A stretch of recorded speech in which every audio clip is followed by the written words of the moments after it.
Olá, dando continuidade ao estudo do livro de Isaías, hoje vamos meditar no capítulo 11, mas vou fazer uma oração. Senhor, que o Senhor Deus Todo-Poderoso possa me dar sabedoria nesta manhã, nesta hora que estou levando a sua palavra, Senhor, que o Senhor me dê entendimento e que eu possa repassar as informações, a explicação desse capítulo com sabedoria, Pai, é o que eu te peço, em nome de Jesus, amém. Então vamos começar o capítulo 11, que Isaías agora vai dar uma trégua daquelas profecias que ele vinha profetizando contra as invasões que aconteceriam no Reino do Norte e no Reino do Sul, e agora ele vai dar uma trégua e vai falar a respeito da vinda do Messias. Aí ele começa assim: do tronco de Jessé sairá um rebento, e das suas raízes um renovo. Ou seja, ele está dizendo, do tronco de Jessé, Jessé aqui é o pai de Davi. Ele está dizendo que da linhagem de Davi viria um renovo. Aí ele diz no versículo 2, repousará sobre ele, aí ele diz, o Espírito do Senhor, o Espírito de sabedoria e de entendimento, o espírito de conselho e de fortaleza, o espírito de conhecimento e de temor do Senhor. Aqui ele está falando sobre os sete atributos, as sete características da perfeição do Espírito Santo, que iria repousar sobre ele, sobre o Messias. Lá em Apocalipse fala dessa perfeição dos sete dons do Espírito Santo. E aqui estão retratadas aqui em Isaías. Aí no versículo 3 diz assim: deleitar-se-á no temor do Senhor, não julgará segundo a vista dos seus ouvidos, mas julgará com justiça os pobres e decidirá com equidade a favor dos mansos da terra. Ferirá a terra com a vara de sua boca e com o sopro dos seus lábios matará o perverso. A justiça será o cinto dos seus lombos e a fidelidade o cinto dos seus rins. Então nós vimos aqui que Isaías, né, ele coloca essa imagem, a imagem de um rebento. Começa assim, do tronco de Jessé sairá um rebento. A imagem de um rebento ou broto nos remete à ideia de algo pequeno, humilde, que brota de uma raiz aparentemente insignificante, né? Porque está falando que a linhagem de onde ele vinha era uma linhagem insignificante, de uma família insignificante. Isso nos ensina que a redenção muitas vezes começa de forma discreta, mas cresce e se desenvolve de maneira poderosa. Isaías aqui, ao utilizar essa metáfora, nos convida a contemplar a humildade do início do ministério messiânico, né? Porque ele fala sobre algo que é pequeno e que cresce poderosamente. Assim como é a palavra de Deus no Novo Testamento, a gente vê lá nos evangelhos falando que o reino de Deus é igual a uma semente, né? Que quando ela é plantada, ela cresce, se desenvolve, né? Então é a mesma coisa que Isaías está falando aqui. E a profecia aqui de Isaías, ela continua com a descrição das características do Espírito que iria habitar no Messias, né? São características extraordinárias que o Messias possuiria. Isaías nos fala dos 7 dons ou atributos do Espírito que repousaria sobre ele. O Espírito do Senhor, que são 7 características, né? O Espírito do Senhor, o Espírito de sabedoria, o Espírito de entendimento, o Espírito de conhecimento, o Espírito de conselho, de fortaleza, de conhecimento e de temor do Senhor. A sabedoria aqui e o entendimento mencionados aqui na profecia, eles apontam para a capacidade do Messias de discernir a verdade e de tomar decisões sábias. O conselho e a fortaleza destacam sua habilidade de orientar e liderar seu povo com coragem e determinação. O conhecimento e o temor do Senhor indicam a profunda relação do Messias com Deus, o seu Pai, Ou seja, além desses dons do Espírito, Isaías também descreve como o Messias julgará o pobre com justiça e tomará decisões imparciais em favor dos oprimidos. Sua justiça será uma bênção para os necessitados, restaurando a equidade e a harmonia na sociedade. Porque ele diz aqui que deleitar-se-á no temor do Senhor, não julgará segundo a vista dos seus olhos, nem repreenderá segundo a vista dos seus, nem repreenderá segundo o ouvido dos seus ouvidos. Ou seja, nós muitas vezes julgamos as pessoas por aquilo que nós vemos, por aquilo que nós ouvimos, né? Mas Jesus não. O Messias, ele iria julgar diferente, ele iria julgar pelo coração, porque ele não julgará segundo a vista dos seus olhos, né? Então, uma característica que notável mencionada é a sua ferocidade contra os ímpios, porque diz aqui, ferirá a terra com a vara de sua boca e com o sopro dos seus lábios matará o perverso. Então aqui, isso não se refere a uma ferocidade cruel, mas a sua determinação inflexível em estabelecer a justiça e erradicar o mal. Ele é o defensor dos fracos e o oponente dos opressores. Aqui o trecho conclui, né, com a imagem impressionante aqui de como o Cordeiro, de como seria o governo do Messias, até mesmo a sua natureza seria transformada. Aqui nós vamos ver que, a partir do versículo 8, do versículo 6, ele fala na própria natureza, o que iria acontecer com a vinda do Messias. Ele diz assim, o lobo habitará com o cordeiro, o leopardo se deitará junto ao cabrito, o bezerro, o leão novo e o animal cevado andarão juntos, e um pequenino os guiará, a vaca e a ursa pastarão juntas, as suas crias juntas se deitarão, o leão comerá palha como boi, a criança de peito brincará sobre a toca da áspide, e já o desmamado meterá a mão na cova do basilisco.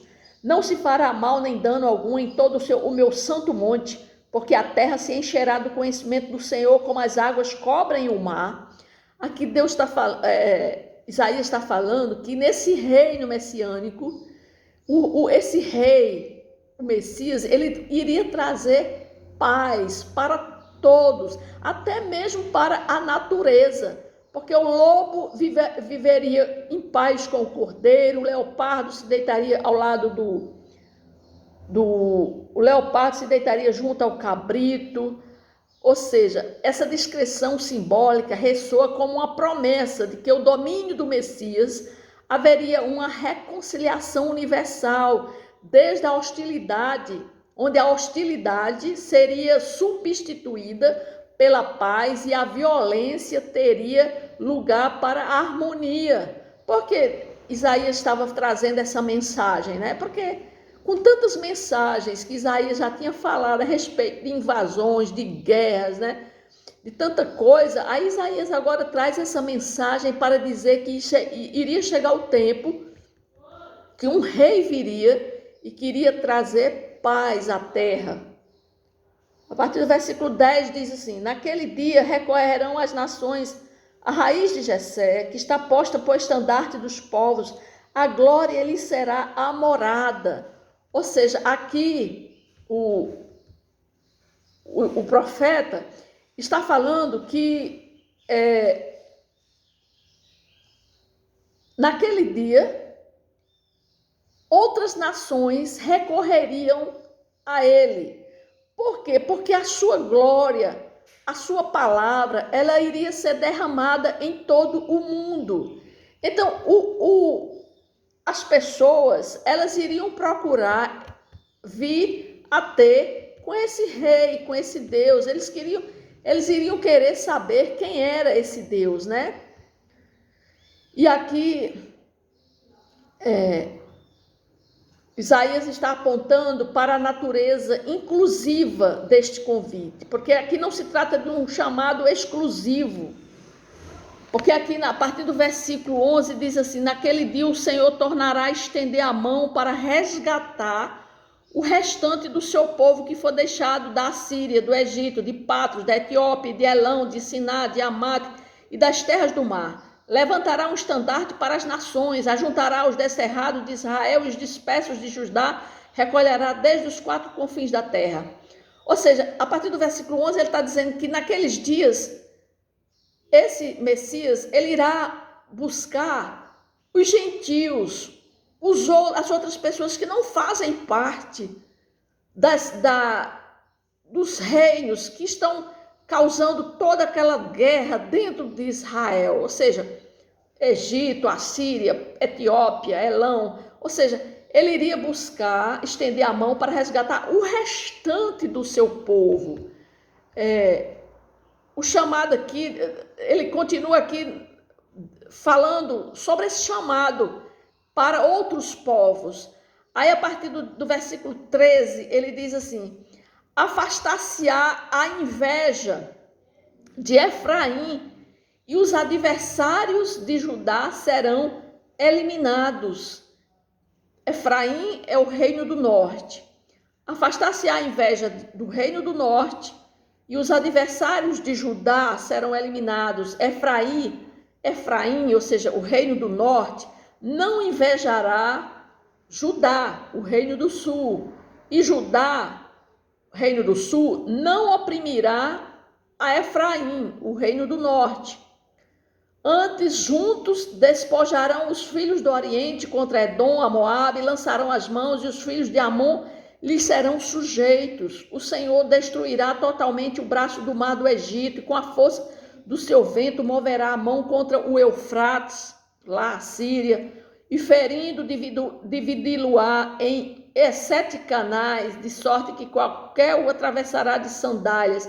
Haverá caminho plano para o restante do seu povo que for deixado da Síria, como houve para Israel no dia em que subiu da terra do Egito. Ou seja, aqui nós somos confrontados com a visão da remoção dos inimigos de Israel e a restauração das tribos dispersas. É uma imagem de triunfo e restauração, onde a soberania do Messias se manifesta plenamente na proteção e na união do povo de Deus. Aqui o versículo 13, onde ele diz: afastar-se-á a inveja de Efraim, a inveja do reino do norte. Esta é uma referência à rivalidade histórica entre as tribos do reino do norte e as tribos do reino do sul, ou seja, de Judá, capital Jerusalém, contra reino do norte, capital Samaria. Ou seja, a rivalidade entre esses dois reinos de Israel seria removida. Que muitas vezes a rivalidade desses dois reinos de Israel resultou em quê? Em conflitos, em divisões, mas sob a soberania do Messias, essa inveja seria dissipada e a reconciliação prevaleceria. Então, é um lembrete que o Messias, ou seja, que Jesus é o agente de cura, da restauração das relações humanas. A profecia continua aqui com a promessa de que os adversários de Judá seriam eliminados. Isso aponta para a derrota dos inimigos de Israel, simbolizando a proteção divina que o Messias proporcionaria ao seu povo. Ele é o defensor de Israel e nenhum adversário poderia prevalecer contra ele. E aqui no versículo 16 diz assim: haverá caminho plano para o restante do seu povo. Então aqui essa imagem poética nos lembra que o Messias é o grande libertador, aquele que conduz seu povo para fora da escravidão espiritual e física. E aqui a sessão culmina com uma imagem impressionante da remoção dos obstáculos que impedem, ou seja, ele está dizendo que haverá caminho plano, não haverá mais barreiras entre nações, entre as tribos dispersas de Israel, não haveriam mais barreiras, existiria um caminho plano, eles poderiam trafegar de lá para cá e de cá para lá, ou seja, os inimigos vindos do Oriente e do Ocidente seriam superados e nada impediria a união sob a soberania do Messias, ou seja, era o Messias que iria trazer essa paz. Essa promessa é uma fonte de grande esperança para todos que enfrentam adversidades e ameaças. Era assim que aquele povo estava vivendo. Então, por isso que Isaías traz essa mensagem de esperança, E ele está nos lembrando que o Messias é o nosso protetor e aquele que remove todos os obstáculos em nosso caminho. Além disso, a profecia aqui nos desafia a refletir sobre a importância da unidade e da reconciliação em nossa própria vida. Assim como o Messias removeu as divisões e os inimigos de Israel, devemos buscar a remoção de qualquer coisa que nos separe de Deus e dos outros, das outras pessoas. Nós devemos aspirar à unidade, à paz e à reconciliação, seguindo o exemplo do Messias. Então, quando muitas vezes nós ouvimos rumores de guerras que estão acontecendo aonde? Na Ucrânia, na Rússia, nós devemos orar por paz, né? Porque Deus, ele restaura a paz. Então, quando nós vemos notícias de guerra, então nós temos que orar para que haja paz nesses locais onde está havendo guerra. Nós temos que orar para que Deus ele possa restaurar a paz, porque hoje o Messias, Deus, o nosso Senhor Jesus Cristo, que ele está aqui no nosso meio, através da presença do Espírito Santo, então nós temos que orarmos para que Deus possa mandar a restauração, a paz nesses locais, nesses lugares, né? Porque aqui, nesse capítulo 11, nós vimos que Isaías ele descreveu uma visão de paz e harmonia, onde até mesmo os animais selvagens coexistiam pacificamente com a criança, né? Ou seja, aqui os animais selvagens, eles se coexistiam pacificamente entre eles. E isso é um motivo poderoso para que nós possamos orar pelo nosso mundo. Nós podemos orar para que Deus transforme essas relações humanas e dissipe conflitos e promova a reconciliação entre as nações, entre comunidades, entre indivíduos. Podemos pedir para que os líderes busquem a paz e trabalhem para resolver conflitos de forma justa e pacífica. Nós devemos orar para que a paz que o Messias trouxe com a sua presença naquela época, ela se torne uma realidade cada vez mais presente em nosso mundo, para que as pessoas creiam, né? Que Jesus ele veio trazer paz. E essa paz ela tem que estar no nosso coração. Onde existe guerra, contendas, Jesus não está presente. Ele é paz. Então ele quer paz. A paz ela começa primeiro no nosso coração. Para que nós possamos promover a paz, nós temos que estar em paz conosco. Então, é isso que esse capítulo 11, ele nos trouxe, né? Essa revelação, que o Messias é um reino, ele trouxe paz. Então, é isso que nós devemos pensar. Que aqui, Isaías, ele menciona aqui no capítulo 11, menciona o retorno, por exemplo, das tribos dispersas de Israel, né? Ou seja, Israel vivia em guerra. Aí aqui Isaías está dando uma mensagem que essas guerras que estavam acontecendo, que ele estava profetizando que iria haver tanta invasão, mas aí que ele está dizendo que quando o Messias vir, essas nações que se encontram em guerra, elas iriam se juntar, elas iriam se unir.